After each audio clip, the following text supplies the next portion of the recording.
Namaste. On behalf of Astroverse, a group of Vedic Astrology teachers and researchers, I present a perspective of how Moon, naturally considered as the nurturer, has the capacity to adversely impact relationships. Our study over a series of charts has suggested that a solitary moon in the 7th house brings challenges such as separation, lack of harmony, death of spouse, multiple failed relationships, frustration. Also, how, if this be so, how can we attempt to remedy this situation? You are aware that in Vedic astrology, the understanding of moon carries immense significance in an astrological chart. In the Rig Veda, the oldest human document, both the sun and the moon figure prominently in the creation of life itself. The Purusha Sukta claims that moon gets formed from the mind of the supreme consciousness. Chandrama Manso Jata. The man here is the mind, the psyche, feelings, emotions, thoughts and perceptions.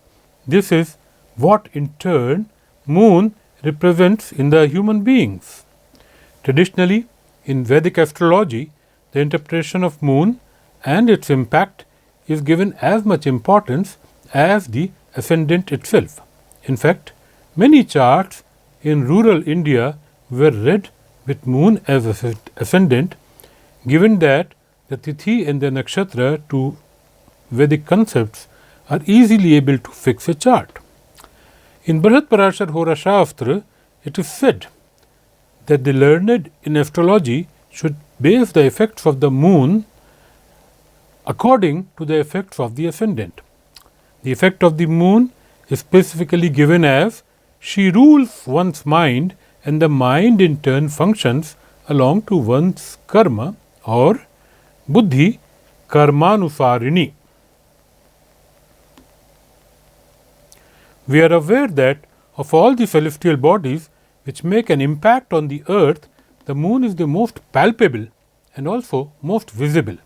Its impact on tides etc. is much too well known to be delineated here. It is also the most swift, changing, adapting celestial body which connects the water element to the astrological signs, moving with grace as it waxes and wanes regularly. Its speed varies from around 11 degrees per day of the zodiac to 15 degrees per day. As it moves on its axis, the speed varies. Its connect with the two nodes of the moon, the north node and the south node, create cycles of eclipses several times in a year, demonstrating one more side of the variety which moon has.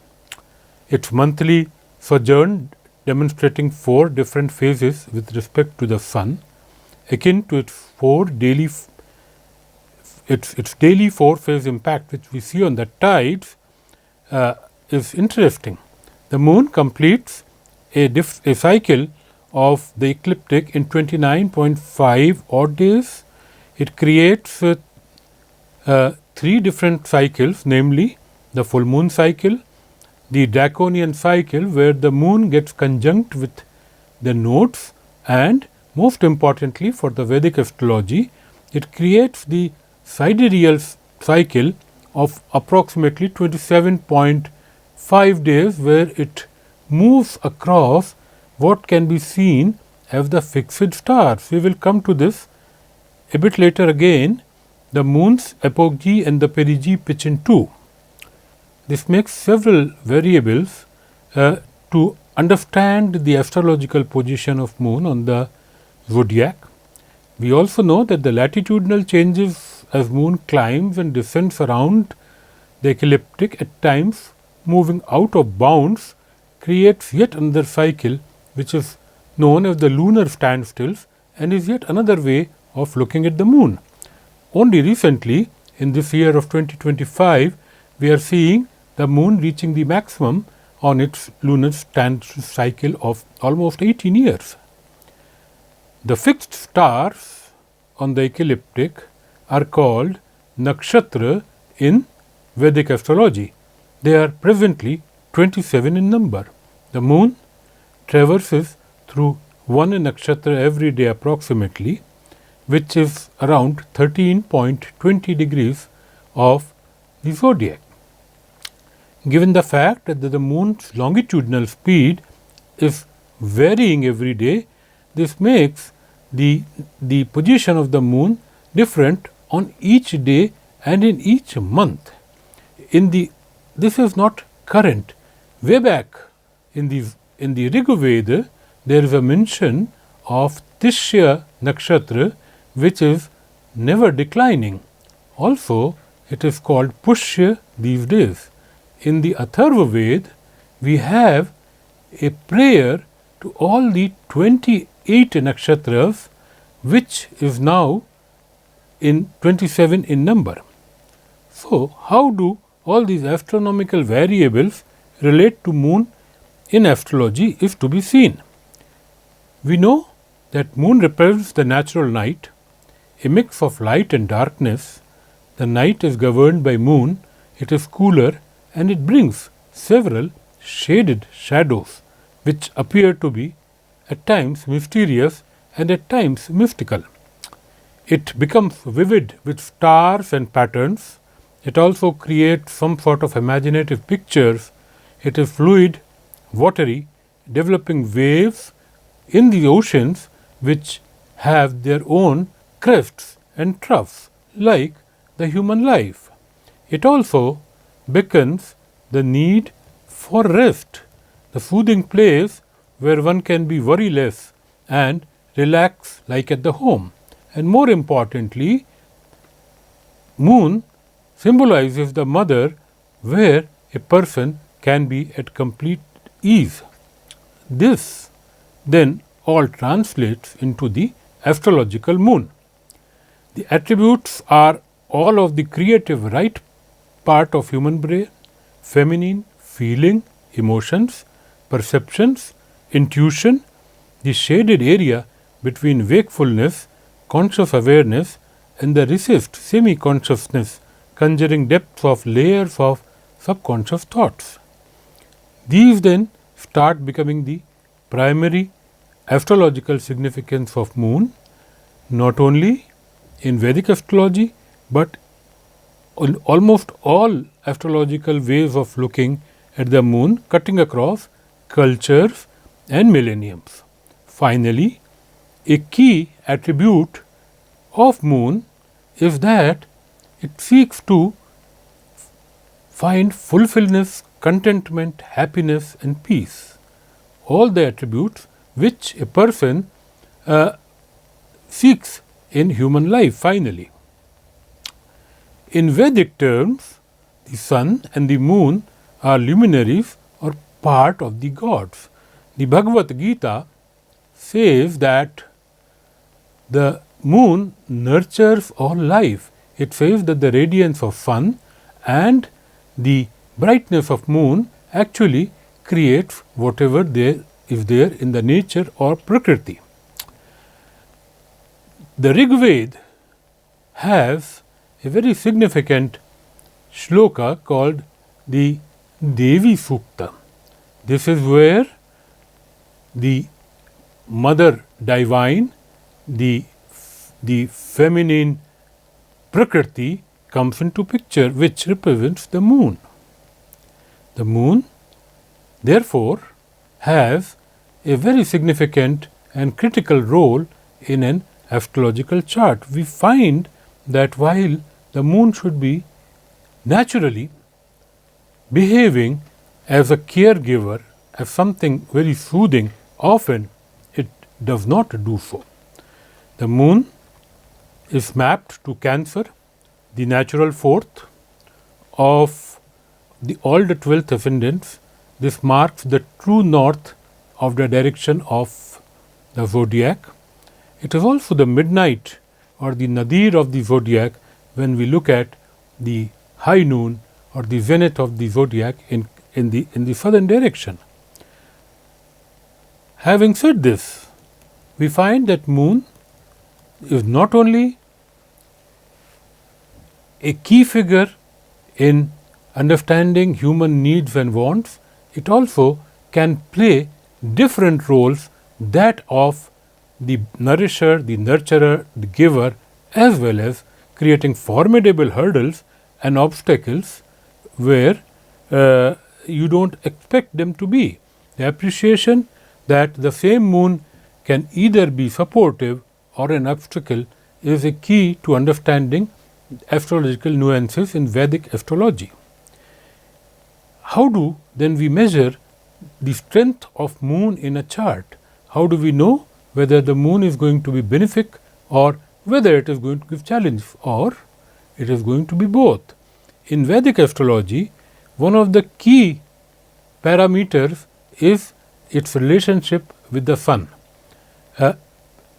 Every day, moon changes angles with the sun and creates what is known as a tithi. We know of the sun and moon month, which creates the full moon, the new moon, and the two waxing and waning half moons. We also know that the moon has a very different look when you see it in the sky along with many stars. It appears to be a very beautiful scene and a very soothing scene, like a mother who is happy with the children along her. If you see the same moon in isolation where there are no stars, it often appears to be eerie, fearsome, and also dangerous. So, it is the same moon which we need to evaluate in any chart. As we spoke about the tithis, the angles between the sun and the moon in the Vedic astrology, we also see that one very important way of evaluating moon is its association and aspects with other planets. For example, Jupiter, the great benefic, if it is associated with moon, whether it conjuncts or it aspects, or even it has a what is known as a kendra or a quadrantial relationship, it is considered to be very beneficial to that particular moon, very supportive. The same moon, if it is conjunct with Saturn or aspected with a heavy Saturn, is often seen to cause some sort of a depressive tendency in people. The moon conjunct with the nodes, the Rahu and the Ketu, is very mysterious, very difficult to understand. It may create lot of social disharmony and dissonance, or it may create something beautiful if the moon is so conjunct with the nodes that it also is an eclipse. We see an illustration of the great American clairvoyant Julia Roberts, way back in the 20th century, born on an eclipse.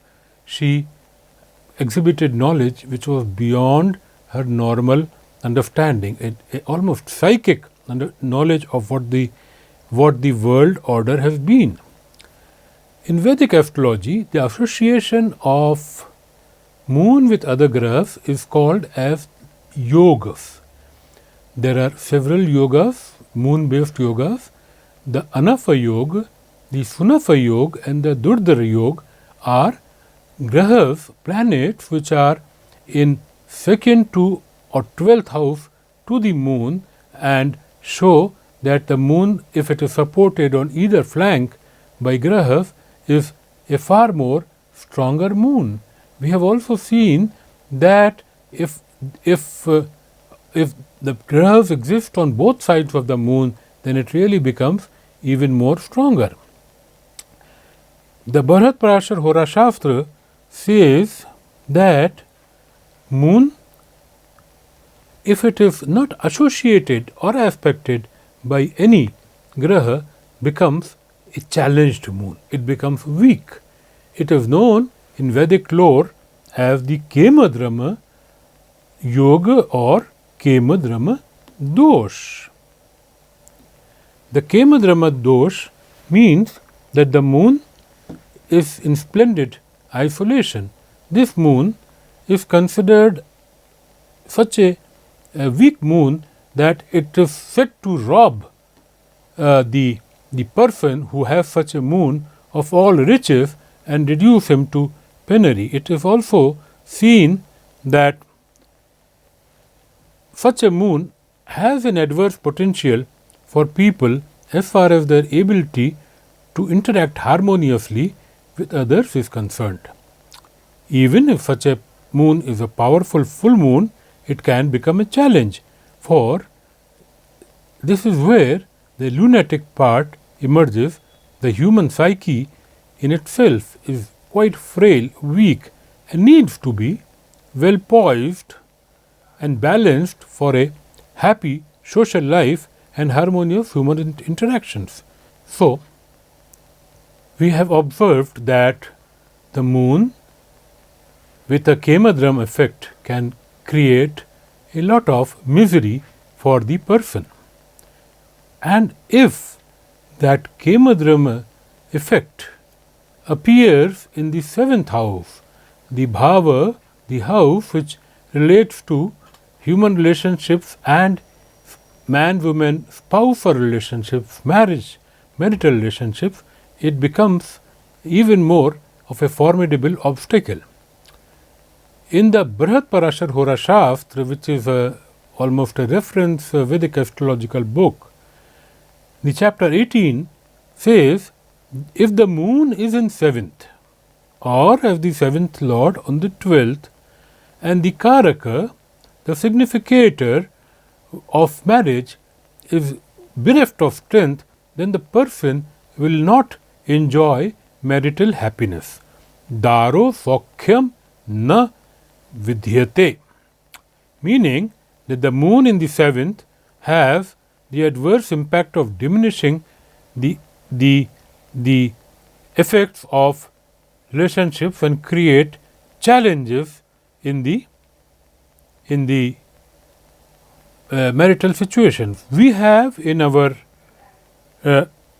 observations numerous charts seen that this is a very challenging situation, notwithstanding the fact that moon is a nurturer, a nourisher and a caregiver.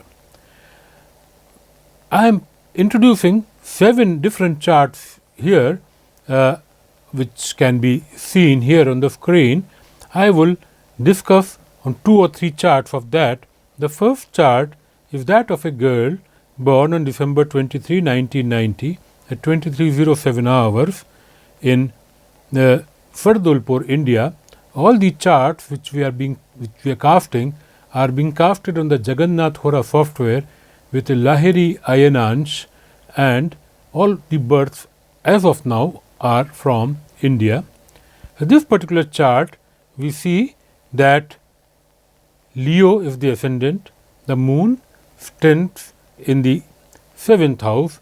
In Aquarius, it is in the Purva Bhadrapad Nakshatra, which is considered to be a very auspicious nakshatra. It is Shukla Saptami, or almost nearly a half waxing full moon. Therefore, it is supposed to be a good moon, and this is the moon which has emerged as one of the main challengers to the married life of this young lady. Of course, there are other contributory factors. We see that Saturn, the lord of the 7th house, gets posited in the 6th house, which means that it is not a very supportive situation for the 7th house. However, the fact remains that in this chart, this girl has had to face several issues in her relationships.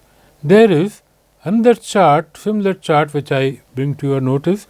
This again, incidentally, is a Leo ascendant with the moon posited in again the Purva Bhadrapad Nakshatra, ascribed to the great benefic Jupiter. Again, here we see that in this chart, this girl had to suffer a lot of violence in her married life, which finally concluded in a divorce. In yet another chart, we see this girl born on November 4, 1994, Taurus ascendant, the moon in the 7th house, in Vishakha Nakshatra, and a very sort of a moon which is not a weak moon, but again not aspected, again in isolation. This case also, we have seen that one of her relationships ended in disaster, and her marriage also ended very quickly, while we are not saying that these are the only factors, because astrology, no single factor can really contribute to a chart, but the patterns are here. We have with us a large number of such charts which suggest that the moon alone in 7th can be a major challenge to marital happiness, and this is not in fact something away from classical Vedic astrology, because we have seen that Vedic astrology, the Brihat Parashar Hora Shastra, in fact says so in so many words. If that be so, then what we should do? What are the possible remedies? We are aware that in Vedic astrology there is always an option to do something better by your own efforts. These options can be from karmic remedies, from prayers, from other ways of looking at solutions, and in fasting and various other things. I will take you to a very important saying in the Brihadaranyaka Upanishad, again a very ancient text. It says, "You are what your deep driving desire is. As your desire is, so is your will.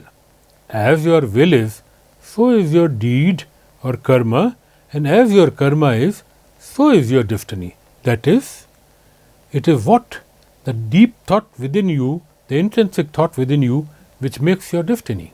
And we know that moon basically represents your mind, your thought process.